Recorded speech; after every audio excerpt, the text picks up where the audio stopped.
আপনি যদি কাউকে ভালো না বাসতে পারেন, তবে আপনি কারোর সাথে অভিনয় করতে যাবেন না। কারণ আপনার জীবনে আপনি এমন একজনকে হারাবেন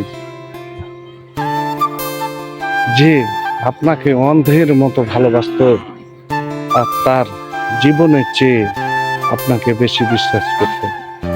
সেই মানুষটাকে আপনার জীবন থেকে আপনি হারিয়ে দিলেন। আপনার মূল্যবান দামি জিনিসটাই আপনি হারিয়ে দিলেন। তাই আপনারাকে বলি, যদি কাউকে না ভালোবাসতে পারেন, তবে মানুষের সাথে অভিনয় করতে যান না। আমার কথাটা একটু ভেবে দেখেন, আমি কথাগুলো কি বললাম একটু ভালোভাবে খেয়াল করে ভেবে দেখিয়েন তো। তার জীবনে তো ক্ষতি করলেন, আপনার জীবনে অনেক দামি একটা জিনিস আপনি হারিয়ে ফেললেন।